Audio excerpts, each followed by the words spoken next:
A pleasant day to everyone. For today's lesson, we will talk about the safety in the workplace. Now, these are the objectives. First, you student can identify the safety measures in the workplace. Second, you can be acquainted with the occupational health, safe and healthy standards and cite ways on how hazards are prevented. Now, for this one, you can see different type of signage or different kind of signage. In signage, yan, makikita natin ito kadalasan sa mga public area or public facilities or let's say sa kalsada, ganyan. And even in some businesses, let's say sa production or let's say sa pabrika or lalo na po sa mga construction site, ayan, marami tayong makikita mga signage. Now, bakit po may mga ganito? This is for everyone's safety. Okay, so according to Department of Labor and Employment, or what we call DOLE, okay, work immersion is an integral part of the K-12 program and fully realizing its goal to produce job-ready graduate equipped with industry-based skills. Based on this, someday when you be employed, ayan, alam na natin no, kung paano natin mapoprotektahan ang ating mga sarili in terms of mga accident nga, ganyan, or paano natin maiiwasan. Or let's say, someday, you can have your own business, you will know or you can be familiar with different cautions. And being a work immersion student, you will be also learn about employees or even an employer or an entrepreneur soon. So that you need to learn about the safety in the workplace. And now, let's be familiarized with the Occupational Strategy and Health Standards or the OSHS. This was formulated in 1978 in compliance with the constitutional mandate to safeguard the workers' social and even the economic well-being, as well as their physical safety and health. The Department of Labor and Employment, under Article 162 of the Labor Code of the Philippines, the OSHS was promulgated for the guidance and compliance for all concerned. This body of rules and regulation is prepared to a so-called standard. OSHS aims to protect every working man and woman against the dangers of injury, sickness, or even death through safe and helpful working conditions, hereby assuring the conservation of valuable manpower resources and the prevention of loss or damage to life and properties consistent with the national development goals and with the state's commitment for the total development of every worker as a complete human being. And here are some important terms we need to understand. First is we have the employer. When we talk employer, this includes any person acting directly or indirectly in the interest of an employer in relation to an employee and shall include government-owned or controlled corporation and institution as well as a non-profit private institution or organization. So madaling salita, when we talk about employer, sila po yung may-ari ng isang establishment or ng isang business. Okay, sila po yung nagpapasahod doon sa kanilang mga empleyado. Next, we also have the so-called employee. When we talk about employee, shall means that any person, okay, na mga hinahire and also they are permitted to work. No? They are the so-called employee. Or let's say yung mga empleyado na to, nagtatrabaho 8 oras or nagtatrabaho in terms of 12 hours or depende kasi yan sa oras, no? Depende yun sa hinihingi nung trabaho ng mga empleyado natin. So that's why you cannot compare, no? Kasi nga, we have different gravity, okay, of a task or responsibility of each employee.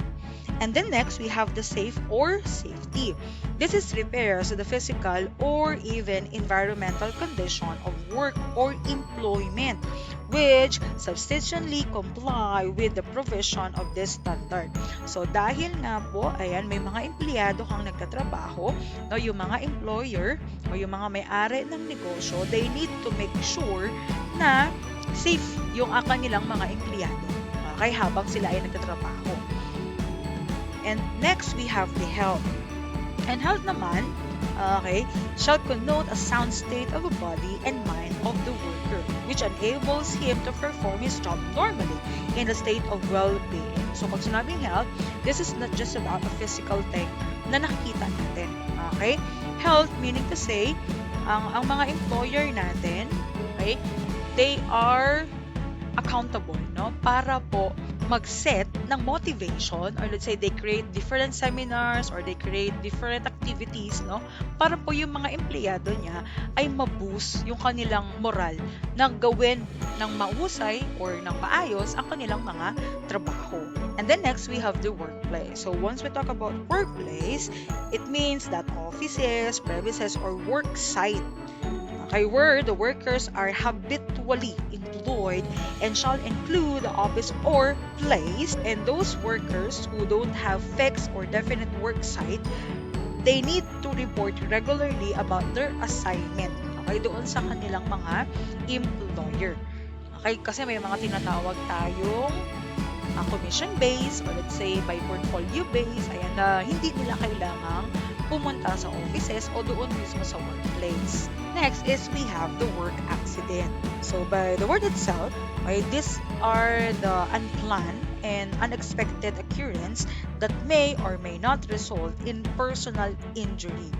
Okay, so somehow it can also cause a property damage, work stoppage, or interference, or any combination thereof, which arises out of and in the course of employment. And also, we have the work injury. So, obviously, kapag ka na-aksidente, ayan, makikita or magkakaroon ito ng bad effect, no, doon sa body or doon sa health, no, ng ating mga empleyado. So, once we talk about work injury, these are the injury or occupational illness suffered by a person which arises out of the courses of his employment. So, yan, madalas kaya sa mga construction site, napakadami nilang perfusion dyan, napakadami nilang mga signage, ganyan. Kung ano yung mga proper na gear or kung ano dapat yung mga PPE nila, yan, from head to toe. Kaya po, napaka-importante, no, na nasundin yung mga standard na ito. Okay? Next, let's talk about the duties, no? The duties of everyone. First, the duties of employers. First, furnish his workers a place of employment free from hazardous conditions that are causing or are likely cause death, illness, or physical harm to his workers. So this is like what I'm talking about earlier, na ang mga employer natin, okay, or if you have an employee someday, that is your accountability, okay, to protect them or to make sure na sila ay safe, no, habang sila ay nagtatrabaho within your vicinity. Second, the employer also need to give a complete job safety instruction to all his workers, especially to those entering the job for the first time. Ayan, lalo na po kapag may mga orientation, ayan, sinasabihan yung mga bagong hired, no, na ito yung mga do's and don'ts, ito yung mga dapat at hindi dapat, no, gawin sa isang area, mga ganyan. So, yung mga empleyado natin, they need to know, no, about this information na kung saan mas-secure yung kanilang safety. And next naman is about comply with the requirements of this standard. So kung ano man yung protocol, no, na business in terms of safety na ina-impose, no, ng ating different government agency, kailangan niya itong gawin, no? Kasi nga po, pag hindi, ayan, hindi lang naman ito ang business ang magsasuffer, but also the employees can also suffer. And for the last, use only approved devices and equipment in his workplace. Ayan, bago po bumili ng mga machines or anything, no, na gagamitin sa kanilang workplace, they need to make sure na ito ay hindi magkakaroon ng cost in terms of, yun nga, yung mga accident or injury or makakapinsala, hindi lang doon sa mismong trabaho, kundi doon sa kanyang mga empleyado. Ano naman po ang duties no, ng mga workers or ng mga empleyado? First, ayan, we need to cooperate with the employer in carrying out the provision of this standard. So, kailangan nating sumunod. Kasi this is also good for us. No? Ang magbe-benefits talaga nito is tayong mga empleyado.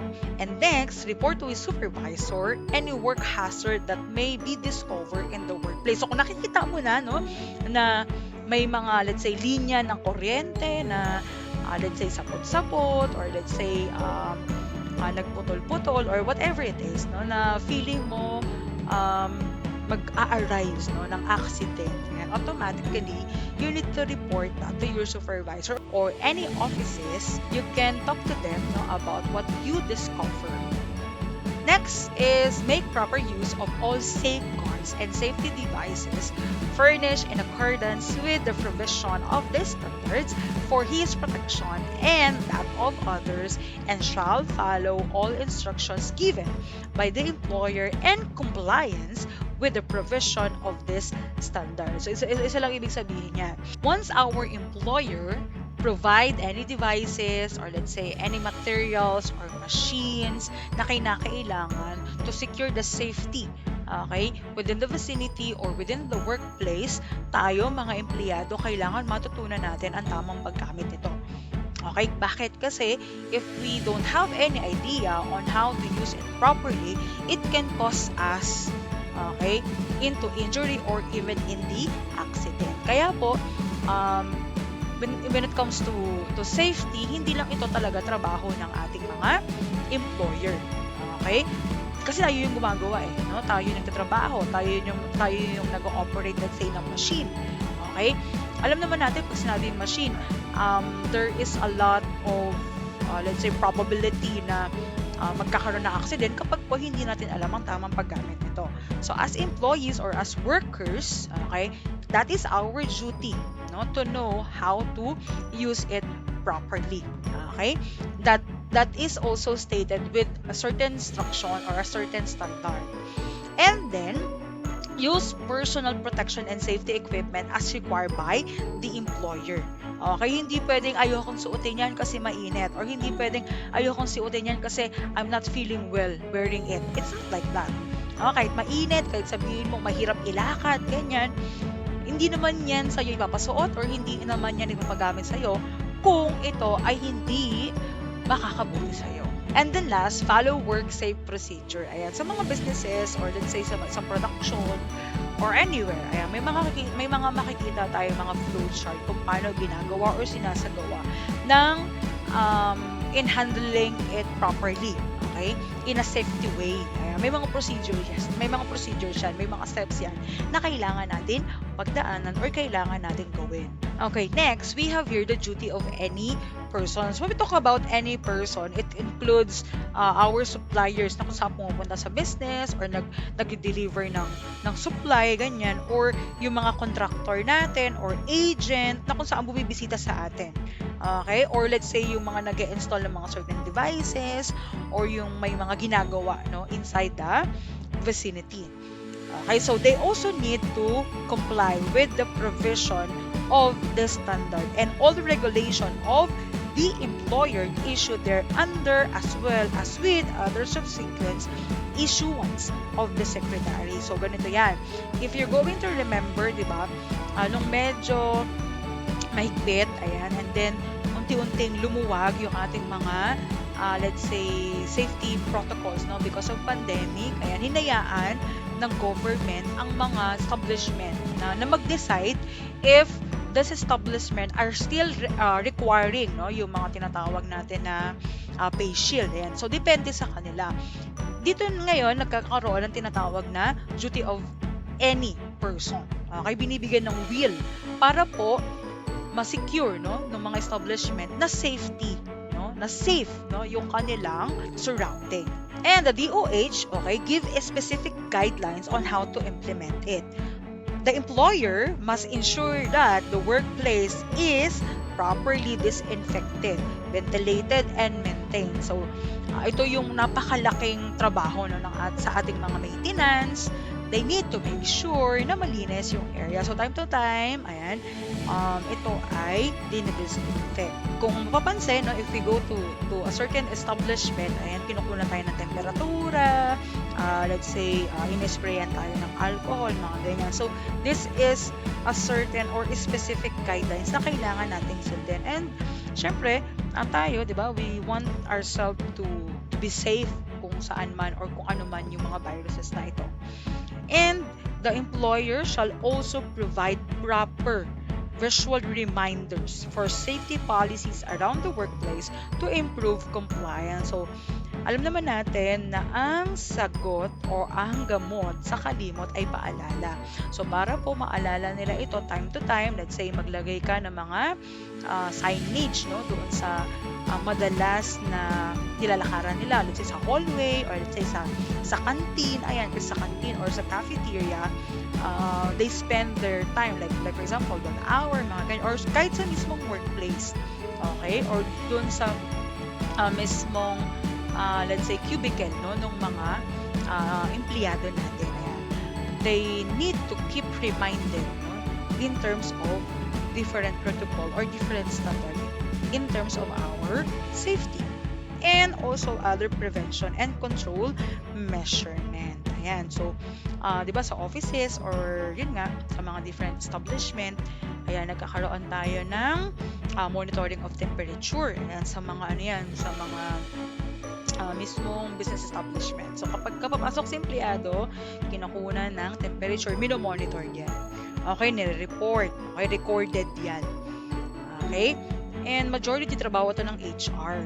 Ayan, nagkaroon din tayo ng mga spaces or let's say nagkaroon tayo ng social distancing, no, sa mga offices natin nung hindi pa masyadong maluwag, no? Medyo mahigpit pa during that time. So, kaya po yung mga nagtatrabaho, ayan, may mga shifting sila kung kailan lang sila papasok ng office. So, isa rin ito sa pamamaraan ng mga employer para po ma-prevent, no, or ma-secure ang safety ng lahat. The employer should need to have a referral network for employees who develop a certain symptoms.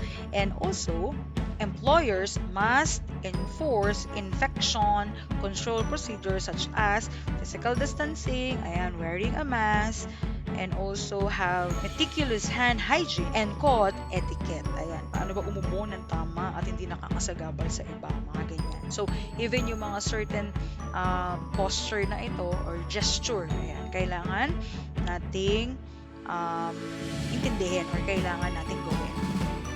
An employer shall implement activities to promote physical and mental resilience among their employees and workers and ensure other measures to reduce transmission, contact rate, and risk of infections. Now, let's talk about the different types of hazard. Una po, meron tayong tinatawag na physical hazard. So, ano po ba yung physical hazard? Physical hazard, these are brought by unhealthy working condition. Ano po yung unhealthy working condition? Like for example, sa area mo, let's say, hindi okay yung lighting or madilim, ganyan. Ayan, or let's say, poor yung ventilation, mainit. Siyempre, hindi ka nakakapagtrabaho ng maayos. Or even, insufficient facility. Ibig sabihin, sobrang sikip ng area or ng workplace. And also, the faulty equipment or machine and improper work practices like wrong use of knives. So, mga simple lang, pero nakaka-apekto to on how the employees become productive. And then next, we have the biological hazard. So once we talk about biological, these are brought about by workers infected with diseases or illness, unhygienic personal practices that can transmit bacteria, parasite, fungi, or to other workers and food and equipment being handled. Third is we have the ergonomic hazard. Ayan, ito yung hazard na kung saan majority, no, na nararanasan mo. Bakit? Kasi nga po sa bahay nila nagtatrabaho, no? Nagkakaroon na tayo ng work from home. So somehow, no, yung mga let's say furniture natin, ayan, ay hindi tugma doon sa posisyon na kinakailangan natin para tayo ay makapagtrabaho.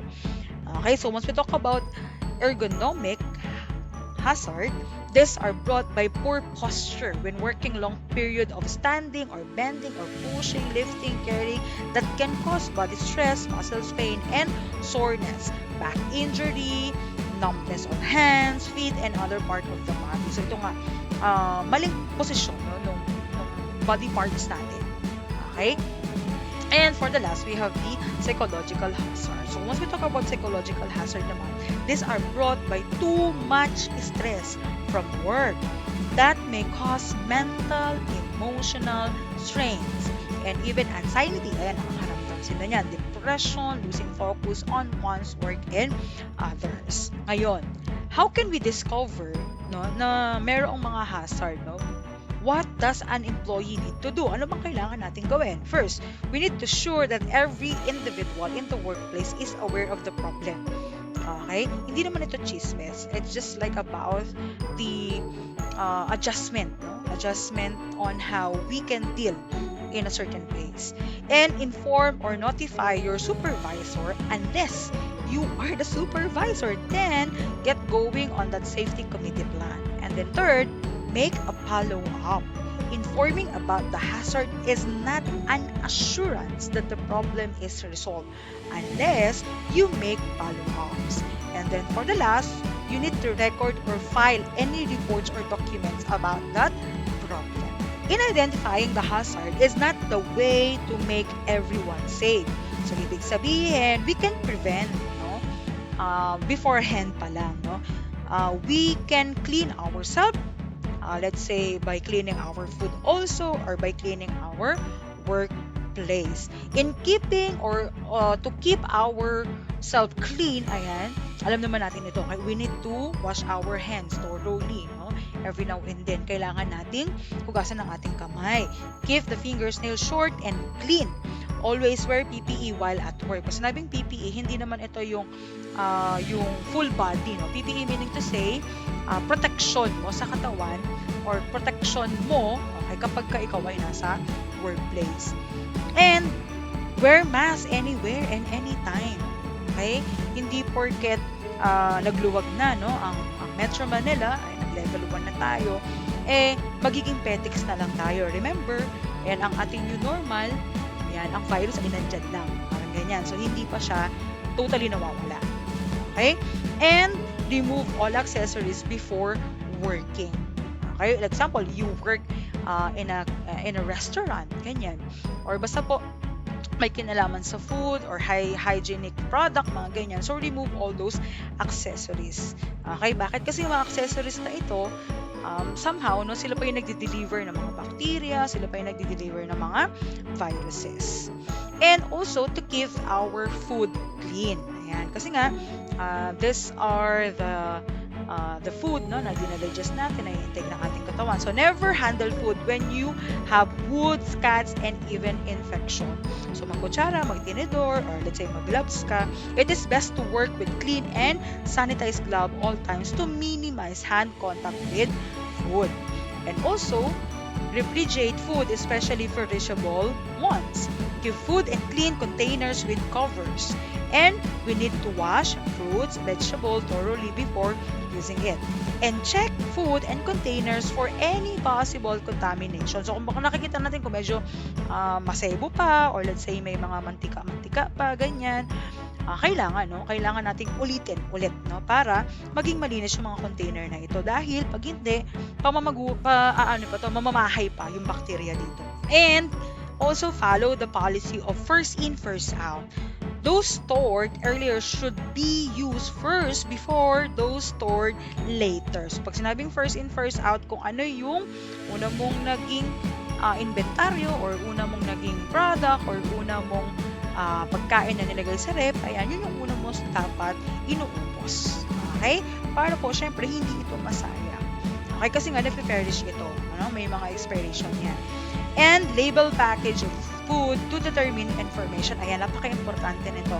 Para po maiwasan natin yung mga incident, no, na hindi magiging favorable sa atin.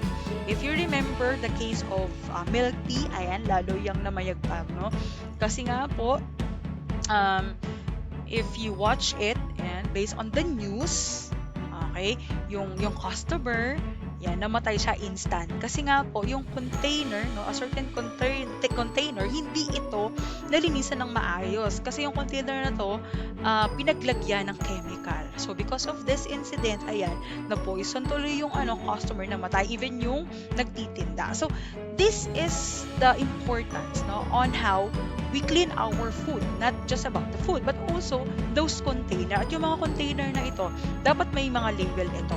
Okay? Para po ma-determine, ma-identify agad, okay, kung ano yung mga content or kung ano yung mga laman. Kasi minsan hindi mo alam kung ito ba ay asukal o asin. Kasi kahit yung asin ngayon, napakapino na. So, yung paglagay ng label, okay, it's easiest for us to identify kung ano man yung nakalagay doon sa garapon na yun or doon sa container na ito. And also, to keep the workplace clean. Ayan, meron ba dito sa inyo na hindi makapagtrabaho kapag ka medyo madumi? Bakit? Kasi kapag ka madumi yung area, somehow, the way we think is also magulo. Hindi natin naiisa-isa, no, yung mga dapat natin gawin or hindi na tayo natatapos gumawa. Dahil nga, yung area pa lang natin magulo na. Okay? So, do not personal hygiene activities in the workplace. Do not eat, okay, smoke or spit in the workplace. Do not sit on equipment and even the worktables. Ayan, madalas somehow, no, kapag ka medyo nag-aantay sa mga teacher, inuupuan yung mga lamesa, ganyan. So, hindi po pwede yun. Hindi yun dapat. Kasi nga, that is the property of the school. So, masisira. Ayan. And, keep the surrounding areas free from dirt in this organization. And for the last, we need to keep our area free from dirt and this organization. Thank you for listening. Again, always remember that it is very important to keep us safe. Goodbye.